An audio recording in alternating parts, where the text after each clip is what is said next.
ಅಶ್ವಥ್ ನಾರಾಯಣ್ ಕೂಡ ಶಿವಾನಂದ ಪಾಟೀಲ್ ಅವರ ವಿರುದ್ಧ ಕಿಡಿಕಾರ್ತಾ ಇದ್ದಾರೆ. ಬಿಜೆಪಿಯ ಮಾಜಿ ಸಚಿವ ಹಾಗೂ ಇನ್ಫ್ಯಾಕ್ಟ್ ಹಿರಿಯ ನಾಯಕ ಮಾತನಾಡಿದ್ದಾರೆ. ಶಿವಾನಂದ ಪಾಟೀಲ್ಗೆ ಮಾನಸಿಕ ಅಸ್ವಸ್ಥರಾಗಿದ್ದಾರೋ ಏನೋ ಗೊತ್ತಿಲ್ಲ, ಬುದ್ಧಿ ಭ್ರಮಣೆ ಆಗಿದೆಯೋ ಏನೋ ಗೊತ್ತಿಲ್ಲ ಅಂತ ಅಶ್ವಥ್ ನಾರಾಯಣ್ ಅವರು ಮಾತನಾಡಿದ್ದಾರೆ. ಅಂದರೆ ಅವರ ಹೇಳಿಕೆಗೆ ಖಂಡನೆ ವ್ಯಕ್ತವಾಗ್ತಾ ಇದೆ. ಕೂಡಲೇ ಶಿವಾನಂದ ಪಾಟೀಲ್ ಅವರು ಕ್ಷಮೆಯಾಚನೆ ಮಾಡಬೇಕು ಅಂತ ಈಗ ಆಗ್ರಹವನ್ನು ಅಶ್ವಥ್ ನಾರಾಯಣ್ ವ್ಯಕ್ತಪಡಿಸ್ತಾ ಇದ್ದಾರೆ. ಟಿವಿ9 ಜೊತೆಗೆ ಮಾತನಾಡುವಂಥ ಶಾಸಕ ಡಾಕ್ಟರ್ ಅಶ್ವಥ್ ನಾರಾಯಣ್ ಅವರು ಈ ಒಂದು ಹೇಳಿಕೆಯನ್ನು ಕೊಟ್ಟಿರುವಂಥದ್ದು. ಶಿವಾನಂದ ಪಾಟೀಲ್ ವಿರುದ್ಧ ಅಶ್ವಥ್ ನಾರಾಯಣ್ ಕಿಡಿಕಾರ್ತಾ ಇದ್ದಾರೆ. ರೈತರಿಗೆ ಅವಮಾನ ಮಾಡುವಂತ ಈ ಹೇಳಿಕೆಗಳನ್ನು ಸಂಪೂರ್ಣವಾಗಿ ನಾನು ಖಂಡಿಸ್ತೀನಿ.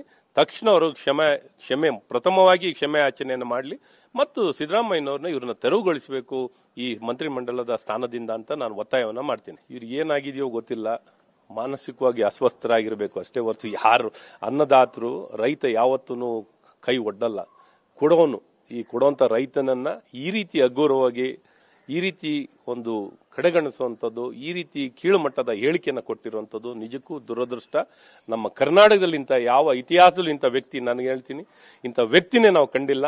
ಇವರು APMC ಸಚಿವರು, ಇವರಿಂದ ನಾವೇನು ಬಯಸ್ಬೋದು?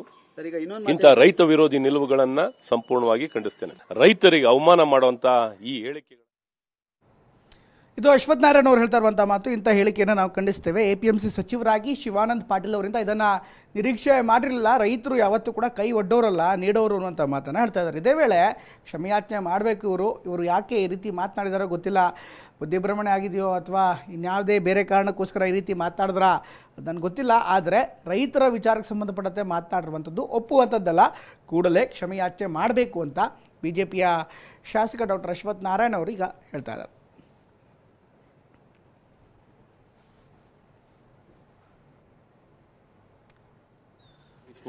ರೈತರಿಗೆ ಅವಮಾನ ಮಾಡುವಂತ ಈ ಹೇಳಿಕೆಗಳನ್ನ ಸಂಪೂರ್ಣವಾಗಿ ನಾನು ಖಂಡಿಸ್ತೀನಿ. ತಕ್ಷಣ ಅವರು ಪ್ರಥಮವಾಗಿ ಕ್ಷಮೆ ಯಾಚನೆಯನ್ನು ಮಾಡಲಿ ಮತ್ತು ಸಿದ್ದರಾಮಯ್ಯನವ್ರನ್ನ ಇವ್ರನ್ನ ತೆರವುಗೊಳಿಸಬೇಕು ಈ ಮಂತ್ರಿಮಂಡಲದ ಸ್ಥಾನದಿಂದ ಅಂತ ನಾನು ಒತ್ತಾಯವನ್ನು ಮಾಡ್ತೀನಿ. ಇವ್ರಿಗೆ ಏನಾಗಿದೆಯೋ ಗೊತ್ತಿಲ್ಲ, ಮಾನಸಿಕವಾಗಿ ಅಸ್ವಸ್ಥರಾಗಿರಬೇಕು ಅಷ್ಟೇ ಹೊರತು ಯಾರು ಅನ್ನದಾತರು ರೈತ ಯಾವತ್ತೂ ಕೈ ಒಡ್ಡಲ್ಲ.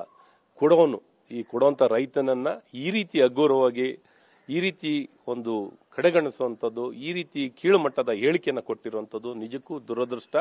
ನಮ್ಮ ಕರ್ನಾಟಕದಲ್ಲಿ ಇಂಥ ಯಾವ ಇತಿಹಾಸದಲ್ಲೂ ಇಂಥ ವ್ಯಕ್ತಿ, ನನಗೆ ಹೇಳ್ತೀನಿ, ಇಂಥ ವ್ಯಕ್ತಿನೇ ನಾವು ಕಂಡಿಲ್ಲ. ಇವರು APMC ಸಚಿವರು, ಇವರಿಂದ ನಾವೇನು ಬಯಸ್ಬೋದು? ಇಂಥ ರೈತ ವಿರೋಧಿ ನಿಲುವುಗಳನ್ನ ಸಂಪೂರ್ಣವಾಗಿ ಖಂಡಿಸ್ತೇನೆ.